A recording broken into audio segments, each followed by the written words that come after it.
Good afternoon, ladies and gentlemen, and welcome to this afternoon's session. And we have a wonderful session lined up for you with Aakash Singh Rathore, who will be speaking to us uh, about his massive 5-volume work that he has edited on Ambedkar and his vision of justice.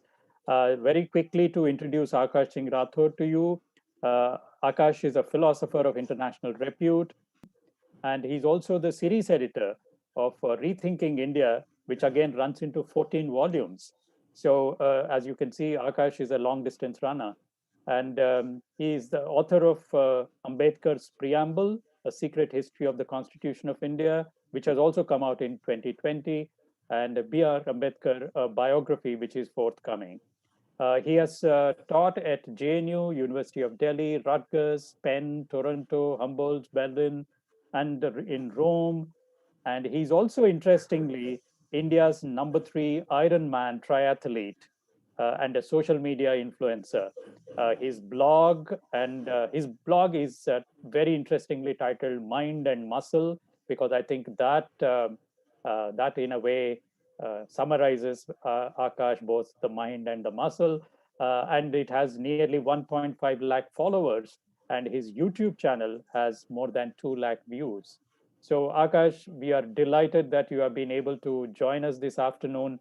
And ladies and gentlemen, please welcome Akash Singh Rathore. He is joining us from Cambodia, from Phnom Penh. And so we are delighted to have you at HLF, Akash, and we are looking forward to your session.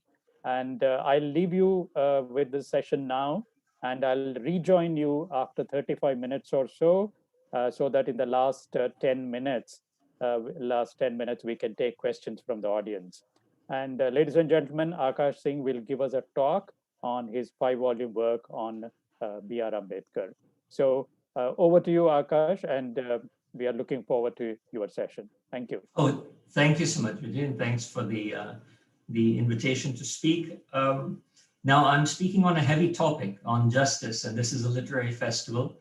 And at a festival, you're supposed to enjoy yourself. And I don't really want to take everybody back to school, but we do need to find out or understand what this idea of justice is, because that's really what's behind the entire box set, all 5 volumes. Now, when I talk about justice, I'm going to talk about it in a way that Dr. Ambedkar was quite familiar with, as each of you, I'm sure, know, although he was trained primarily as an economist and a jurist, a lawyer. He was a polymath and quite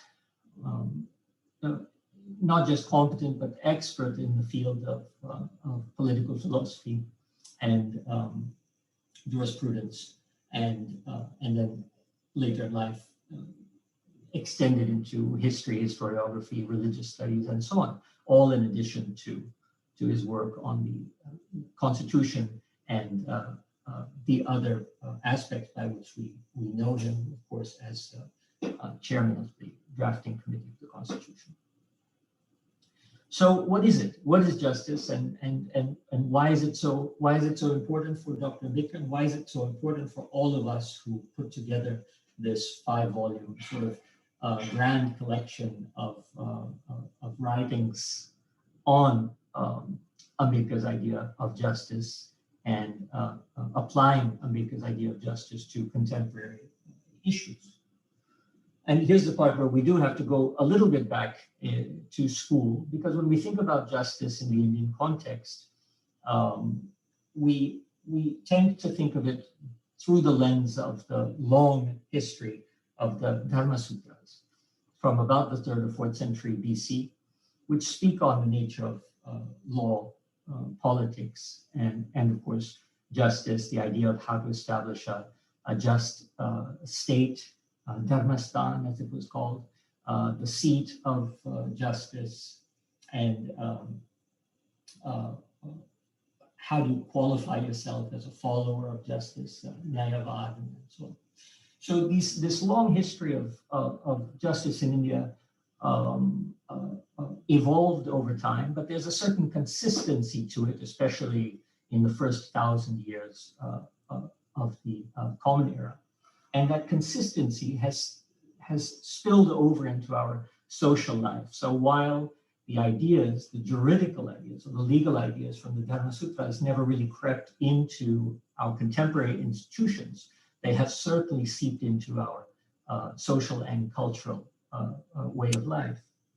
Now, one of the greatest historians of the Dharma Sutras was Pane, who interestingly spent time in the Rajya Sabha along with Dr. Ambedkar. And I'm trying right now to work on the relationship that they had. I'm quite sure that they had several conversations on the nature of justice in the Dharma Sutras.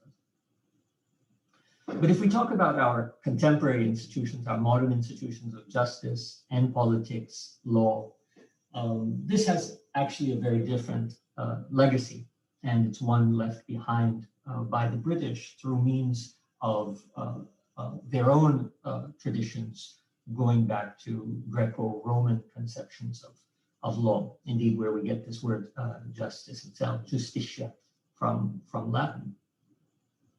Now, many of you may have gone to colleges where you were forced to read Plato's Republic, a masterpiece on the idea of what justice is. And if you remember making it all the way through to the end, Plato doesn't really give too much of an indication, too much of a special articulation of justice other than how he begins by treating it, which is that you treat like cases in a like manner, and that each person does his or her own function, social function, political function, and so on.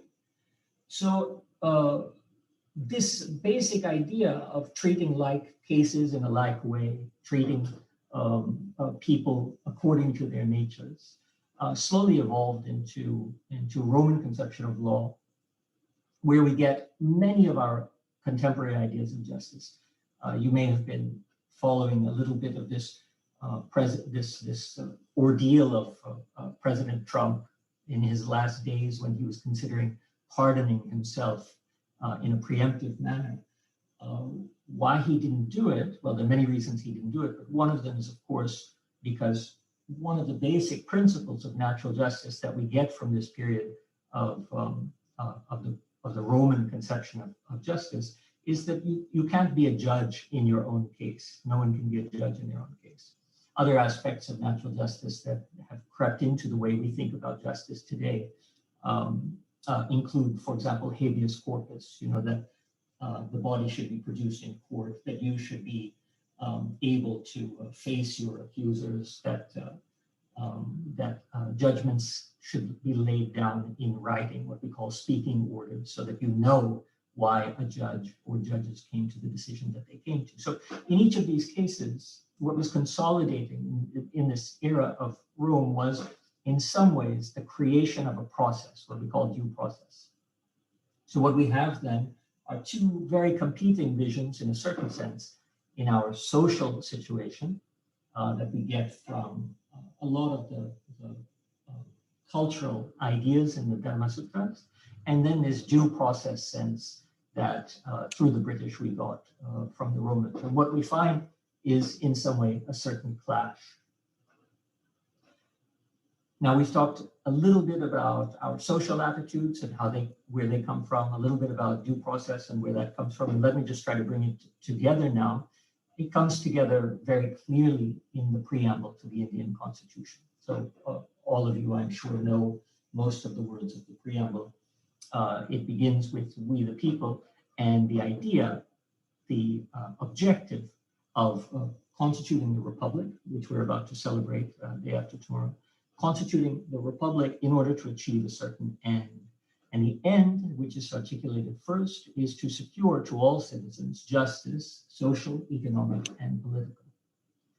Now, this is interesting because justice gets divided into three parts: social, economic, and political. I've already spoken about the social aspect in terms of the Dharma Sutras, how certain ideas of what is just has crept into our society from these Dharma Sutras. I haven't yet said what ideas these are, and then a little bit about the political aspect from the Greco-Roman world, Plato's ideas of justice and politics, and the Roman ideas of natural justice. Akash, sorry Yes. for interrupting. Can you be a little closer to the mic? Sure. Thank you. I will turn it. So we get this third element here, the economic justice. And the question is, where does this creep in? Because I've discussed what's almost 2,000 years of history in this very shrunken form of the Dharmic tradition in India and the Greco-Roman tradition in Europe, and that came to India through the British. But where does this idea of economic justice come in, which is placed so centrally in the preamble, where justice is first mentioned in the Indian Constitution? And this is quite fascinating because many followers of Ambedkar often repeat the idea that this tripartite or triple articulation of justice, the social, economic, and political, is one of Ambedkar's original ideas. It's not. It comes, in fact, from the Russian Revolution.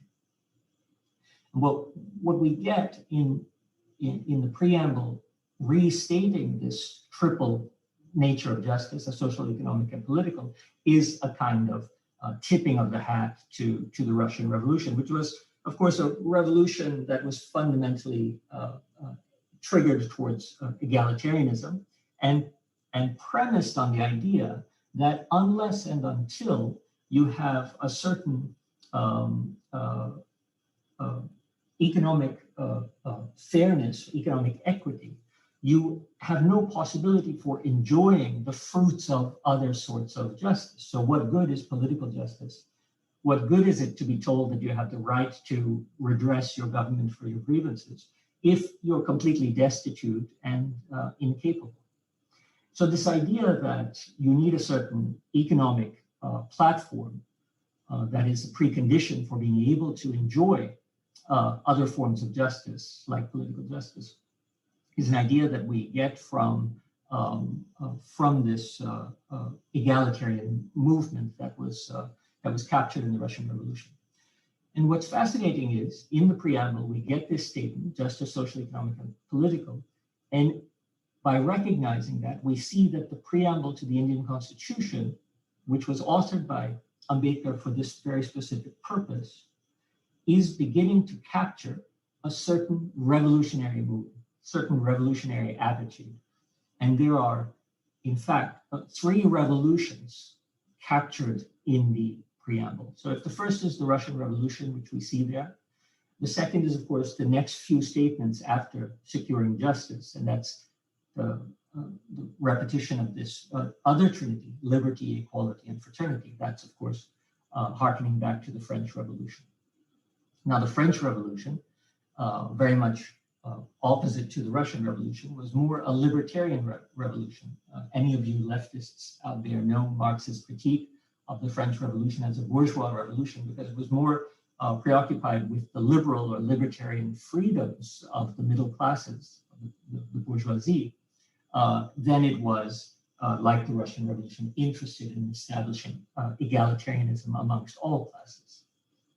So what we get now, what Dr. Ambedkar is attempting to do in these just 80-something words of the preamble, is to fuse the orientation of these 2 revolutions. A libertarian revolution, preoccupied, fixated on freedom, justice as freedom, and an egalitarian revolution that is preoccupied with the necessity for equality as a condition to enjoy freedom. But these aren't the only 2 revolutions that are in the preamble. He speaks also of fraternity, which harkens back to a long history of Ambedkar's interest in what we will call in this set of 5 books, religious justice. Now, I won't get into that long history because it would take hours in itself, and I promise not to take you all to school. But one thing that we need to understand from this third aspect of the, or third kind revolutionary motif in the preamble is that it brings a religious element in to the nature of a preamble that is essentially secular. Now, I've talked then about justice in terms of the Dharmic Indian tradition and its impact on society, although I haven't mentioned what that impact is yet. I've talked about an altogether different history of ideas of justice going back to Greece and Rome that are captured in our contemporary political institutions, legal institutions. And I've mentioned a couple of the revolutions that are packed into the idea of justice as Dr. Ambedkar saw it and as Dr. Ambedkar wrote about it in the preamble, Russian Revolution and the French Revolution. And I've hinted a little bit about some religious ideas that are captured in the idea of fraternity. To not be coy, I'll just mention that Dr. Ambedkar claimed that what he meant by using the term fraternity in the preamble was Maitri or Metta, the Buddhist idea of what we often call loving kindness. So what is going on? The idea of justice then gets ramified or gets extended into all of these different domains. You can see justice in a political domain. You can see it in a legal domain. You can see it in a social domain. You can see it in the economic domain. And what we've done then, coming to the 5 volumes that we have produced and that we're introducing now, what we've done is we've attempted to discuss the ideas of Dr. Ambedkar on justice, and we have attempted to, in some way, actualize or bring to bear Dr. Ambedkar's ideas on issues related to politics, law, economics, society, and so on issues of relevance today. And so this sort of massive project, it took 3 years to get to this point of publication. This massive project was a project of trying to figure out how do we approach Dr. Ambedkar's quest for justice, the long quest for justice that you can watch unfold in his biography, his life narrative, from the early days as an activist through to his middle years as an academician, and then a politician, and then later a constitution maker, and then even later a religious figure. This long and varied quest for justice has to be captured in a rather nuanced and let's say conceptually varied way. So what we've done is we've labeled, or we've collected these 5 volumes together, and the first volume is dedicated to political justice. That is, it treats of Dr. Ambedkar's own political philosophy. It treats of analogous figures like Antonio Gramsci. It speaks of great influences on Dr. Ambedkar, like the American philosopher pragmatist John Dewey, under whom Ambedkar studied at Columbia University. And it speaks of rivals, important rivals to Dr. Ambedkar's own conception of political justice, like that of Gandhi. So in the first volume on political justice, we discuss Dr. Ambedkar's intellectual and political legacy, and the book has some amazing contributions by the likes of Bhikkhu Parekh, Anand Teltumde, and it has begins with a foreword on political justice by Shashi Tharoor. The second volume is on social justice. Then, first volume on political justice, second volume social justice, and again there are wonderful contributors like Meena Dhanda from the UK, Suraj Jenge, who's become very well known for his recent book on caste. And the idea in social justice forces us to look back at what I had skipped over, the kind of legacy of the Dharma Sutras on our social conception of what justice is. I've mentioned that anyone who was forced to read or read by choice Plato's Republic had learned that justice is a sort of giving each person their due and allowing each person to function according to his or her natural position in society. This, of course, in the ancient Greek world, solidified in the ancient Indian world to what we know of as caste.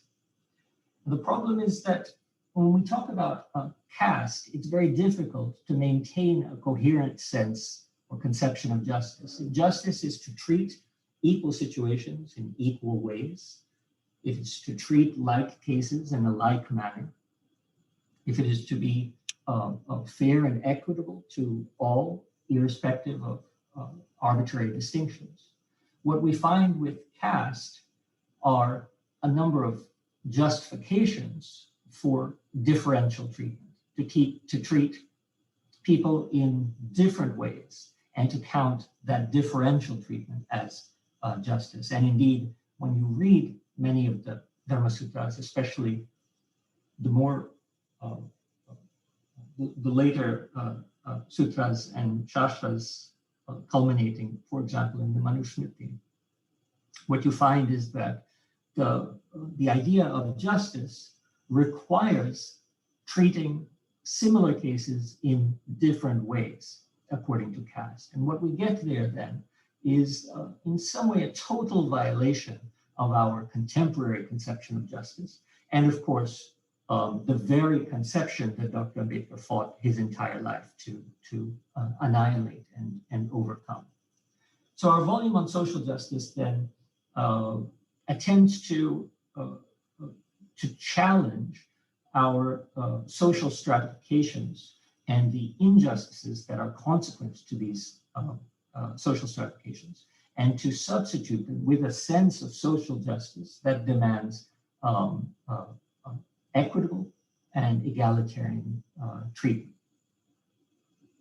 That was more or less Dr. Ambedkar's project from start to finish. As I mentioned, Dr. Ambedkar, however, was primarily trained as an economist and lawyer. And in the third volume, we turn to that, what Dr. Ambedkar was known for, as a brilliant legal mind and also as an economist of great influence, especially on early institutions like the Reserve Bank of India. So the third volume is on legal justice and economic justice.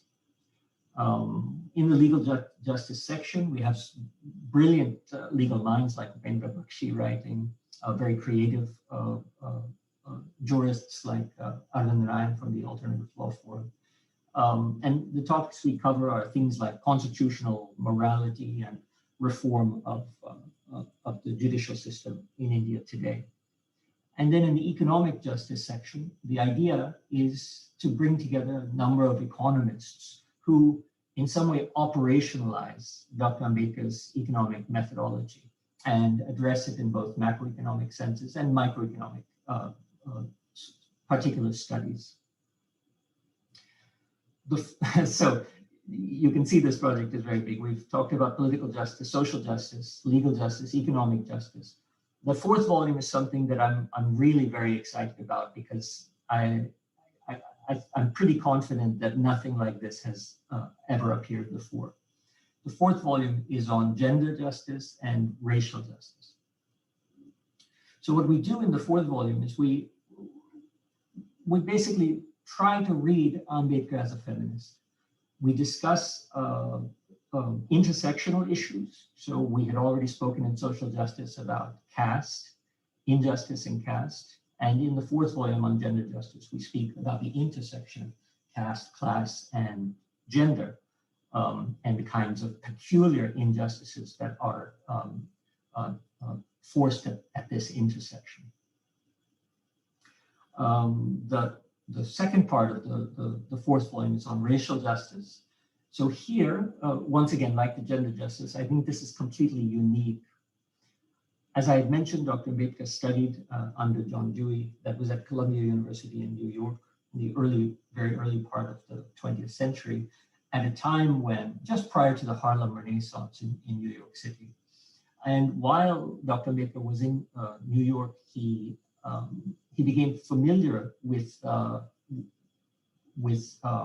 what at that time was referred to as the Negro Movement, and exchanged views with a lot of Black civil rights leaders. And today we find that the Dalit movement and the and movements for racial justice in South Africa or in the U.S., like Black Lives Matter, are starting to cooperate and seek solidarity and learn from one another. So what we've done in this fourth volume on racial justice is discuss the ways that Dr. Ambedkar's idea of justice can learn from and can also inform parallel movements for racial justice throughout the world. So volume 4 is a completely new sort of thing that is, I think,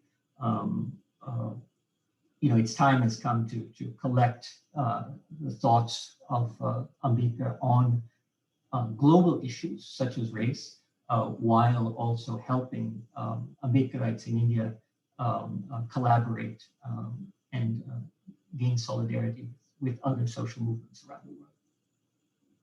The fifth volume, the final volume of this 5-volume set, is on religious and cultural justice.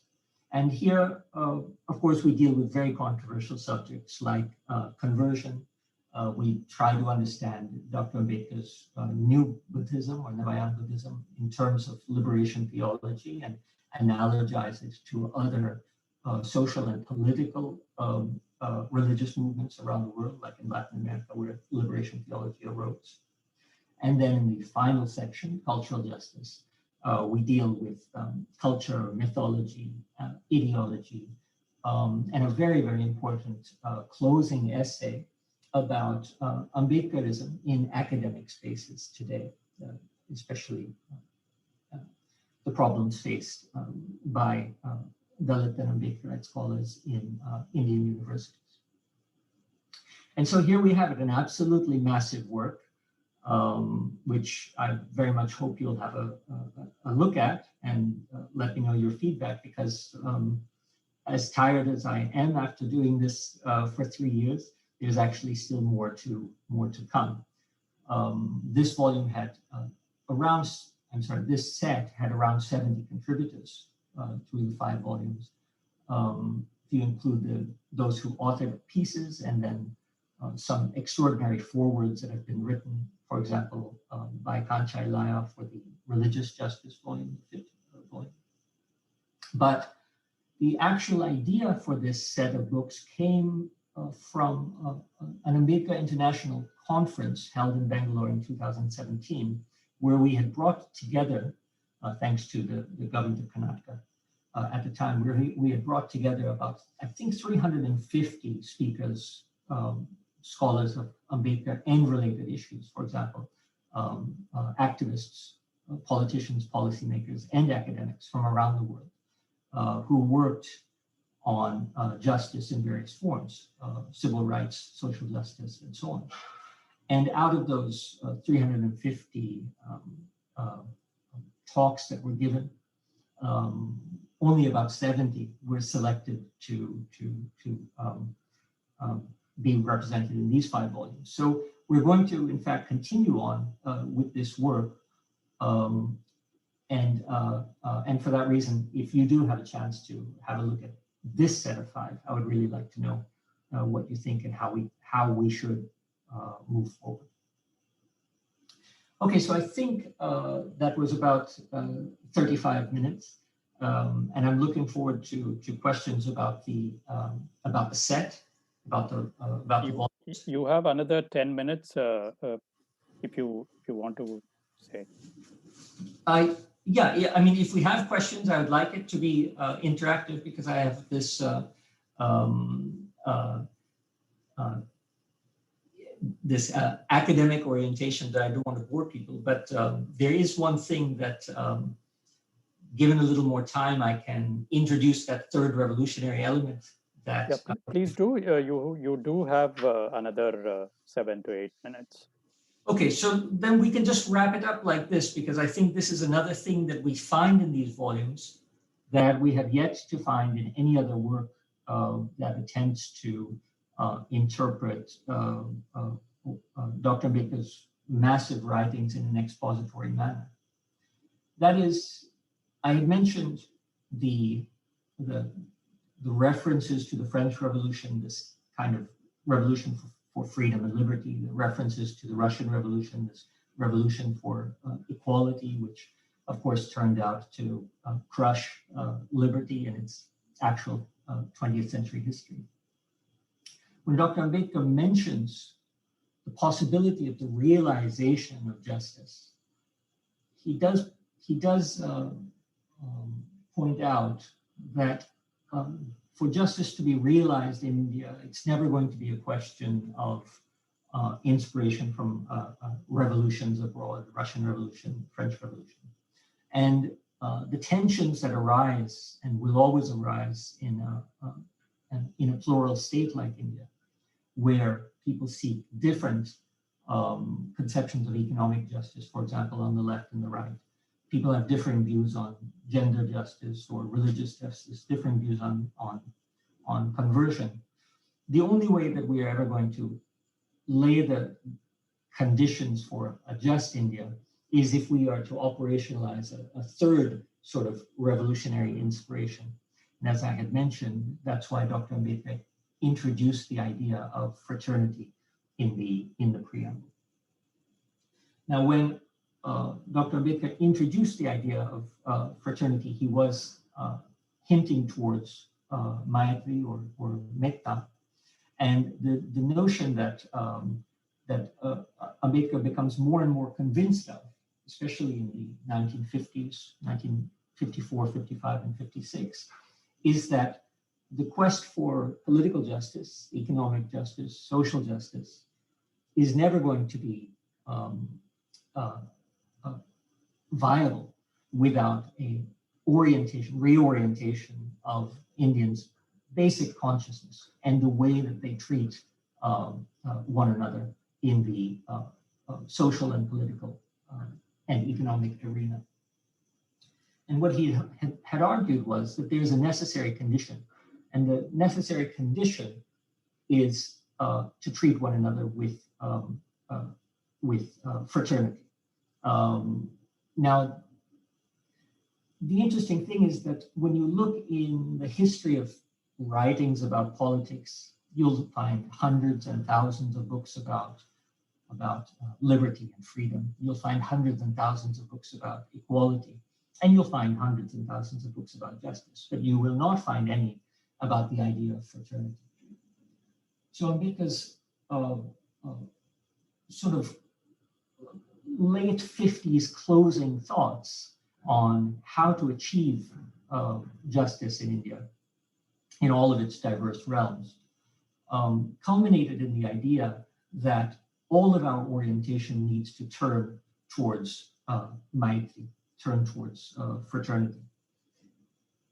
When you face your antagonist in a quest for justice, it becomes a zero-sum game unless you face that antagonist with a sense of common destiny. And the revolution to which Dr. Ambedkar then appeals by using this concept of fraternity or metta is what he referred to as the Buddhist Revolution. Now, what he means by the Buddhist Revolution is quite fascinating. It goes back to what I had mentioned with the Dharma Sutras and the idea of inequalities between castes.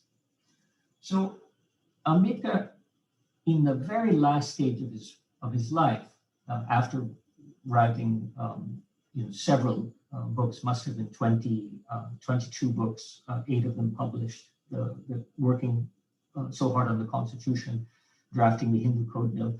After all of these accomplishments and achievements, he decided in the last year of his life that he had yet one more book to write. In fact, it was 7 volumes, and it was called Revolution and Counter-Revolution in Ancient India. The idea behind this book was that India's entire history can be rewritten as a kind of long march towards justice.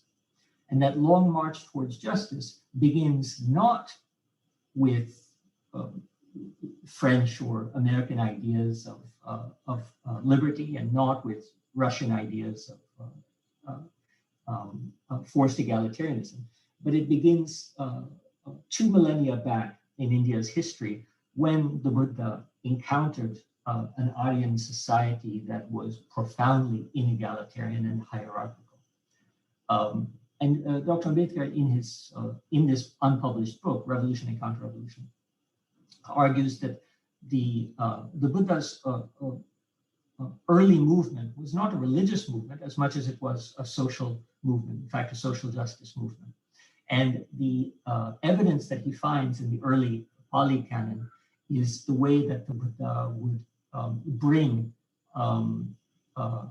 outcasts, criminals, all sorts of people that were within early Indian society under the rule of the Dhamma-sutra conception of justice, that were excluded from meriting equal respect, dignity, or a fair sense of justice.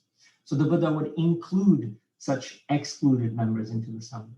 And of course, as many of you know, the issue with bringing women into the Sangha, which was a thing that was, while difficult to achieve in early Buddhism, was completely alien to the dharmic practices that ran parallel to Buddha's time. So what Dr. Ambedkar suggests is that if as a religious development, but as a social development, then we find that it is ultimately revolutionary towards egalitarian justice. And so when Dr. Ambedkar writes into the preamble that the only way that we're going to achieve both liberty and equality in equal measure and overcome the zero-sum game is through fraternity, which is to say through the practice of Maitri and Metta, inspired by Buddha's idea of liberal egalitarian justice. And this is a really fascinating perspective. It's a fascinating revisionist history, long history of Indian civilization. And it is something that we come to in the end of the 5 volumes on religious and cultural justice, when we realize that what Dr. Ambedkar was attempting to achieve in the closing days of his life was nothing less than a kind of total ideological revolution to supplement the sorts of juridical, legal, political, and social revolutions that he and others had been working towards for so many years and centuries. So that is what I think is a very exciting part, exposed in these 5 volumes that we've just published. And now I think I've used up my time. Thank you. I know it's unfair to ask you to summarize a 5-volume. Did you say 70 contributors? Yes. So 70 contributors and trying to fit them into 30 minutes, 35 minutes. I know it's, but you have done it brilliantly. So thank you very much, because you have given us an overview of all the 5 volumes, and also, where do they begin and how they evolve. I have a couple of questions of my own, but I think I should not misuse my position here. But I would rather ask the questions from the audience. And if we have time, we can talk about my questions. This is Anantagiri, who is asking, fraternity is an idea that was also discussed by, or at least a concern, shared by both Gandhi and Sri Aurobindo. Would you think of them together, Ambedkar, Gandhi, and Aurobindo? And how would you see their stance? Well, that's a wonderful question, and it's asked by a great scholar of Gandhi and Aurobindo, because I know who Anantagiri is.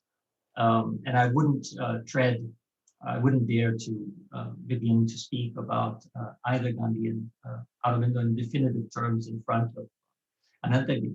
But when it's suggested that Gandhi and Aurobindo had conceptions of fraternity, this is of course true and undeniable. But when you when you listen to the specificity of the way that the idea of fraternity was captured or recaptured by Dr. Ambedkar and put in a new sense of evolutionary history by Dr. Ambedkar, specifically as a Buddhist revolution against ideologies of hierarchy and patriarchy, then we see that the way that Dr. Ambedkar's characterizes fraternity is very, very different from the way that it gets characterized in their individual ways by Gandhi and by Aurobindo.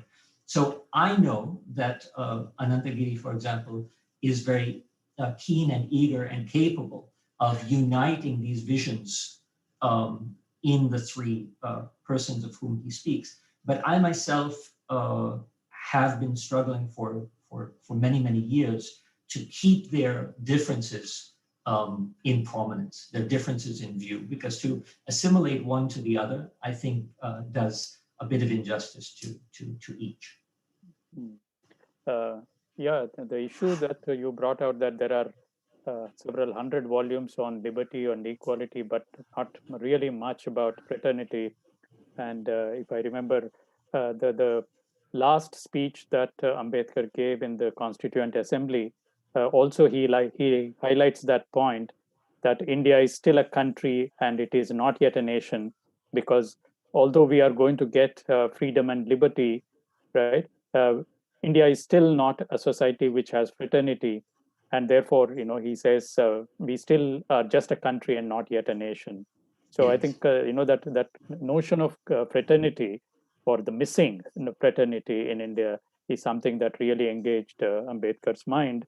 Um, One more question from the audience is, Dr. Ambedkar has created a place for himself amongst the pantheon of thinkers. But what are your views on the success of his followers in achieving justice in India since the 1950s? This is Kannan Santanam who is asking this question.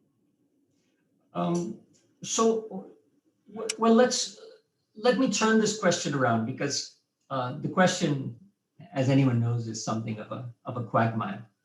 One can immediately point to all of the flaws, faults, defects, the splintering, the the challenges that seem almost too overwhelming to overcome. At the same time, what I had mentioned about these 5 volumes is that they're not merely expository about Dr. Ambedkar's writings, they're also exercises in taking what the contributors, who again are not all academicians, but also policymakers and activists, what the contributors have learned or how they have been inspired by Dr. Ambedkar in order to view and act in the world today.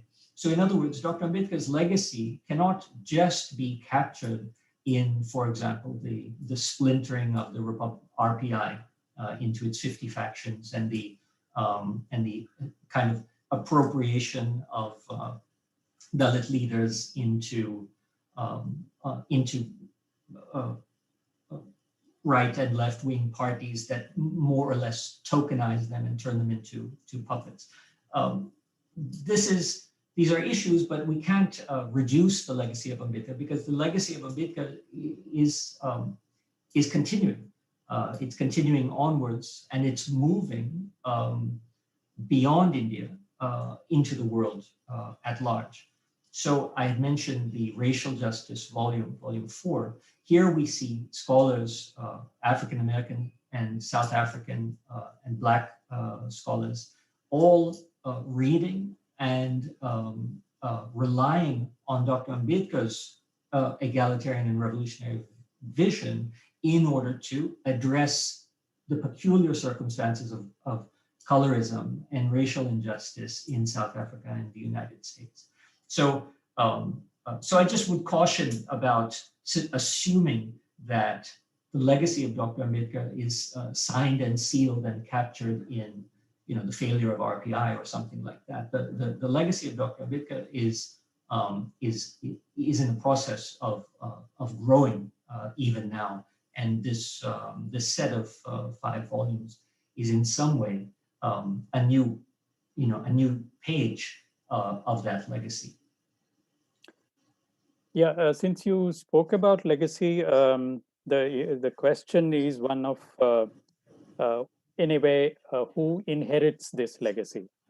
Because there are two questions, both in a similar manner. Asking, um, for instance, one question Gaurav Riker asks, do you feel that upper caste authors have an advantage over Dalit writers while publishing their research on Dr. B.R. Ambedkar? And another question from TWS Junior School also asks the question: Dalit writers have never really get any prominence. Why? So, in a way, I think the question is again, who, in a way, becomes, if I can use the word, legitimate inheritors of Ambedkar's legacy. Yeah, well, so what I was hoping to have kind of clarified in the previous answer is that the legacy is manifold, but the way the specific focus of these two questions, I take it very seriously. In fact, I have a YouTube channel where I discuss specifically this issue, the appropriation of Dr. Ambedkar and his movement by so-called high caste intellectuals and scholars. And it's interesting that I begin my assessment by pointing out that it's generally these so-called high caste Ambedkarites who get published with publishers like Oxford University Press and Penguin, and who get invited to speak at Lit Fests. So there's no irony here. This is an issue of in some way urgent, but in other ways inevitable concern. What's happening is that the social capital that's already enjoyed by persons who experience various kinds of privilege. In my personal case, intersectional privilege of caste and gender and class and so on. That social capital that's already enjoyed gets augmented in spheres like academia, when areas of research get monopolized by such people such as myself. There are ways of addressing this, and it is analogous to this issue of fraternity in Dr. Ambedkar's wider thinking, fraternity as the key to justice. In this sense, it is, of course, what you are doing it for. So as many of you know, and I'm sure the people who asked the question know, that there are dozens of Ambedkar chairs throughout India and the world. Strangely, many of those chairs are occupied by non-Dalit, non-SC scholars. It would be expedient and just that non-SC scholars are barred from enjoying Ambedkar chairs. One can't bar non-SC scholars from publishing, because generally when we publish not only for personal academic advancement, but also for in pursuit of the very causes, in this case, the Ambedkarite cause and the quest for justice. But nevertheless, I'm very proud to say about these volumes, for example, that within them, I made as much of an effort as I could, given constraints that always exist, to publish young Dalit scholars in each of the volumes. Now, the Rohit Vimala issue was very heavy upon our minds at the launching of this project, which is why I ensured that there was in every volume a student, a young scholar who would write, and from the SC community. And so these are the steps that, I mean, that can be taken in order to address the inevitability of people who inherit privilege. This privilege cannot be disavowed. The more one tries to disavow privilege, the more respect one earns for doing so. But steps can be taken to, as they say, pass the mic. And I think those steps are not insignificant. Yeah, but would that also be seen as tokenism? Yeah, tokenism. So it's about autonomy in some respects.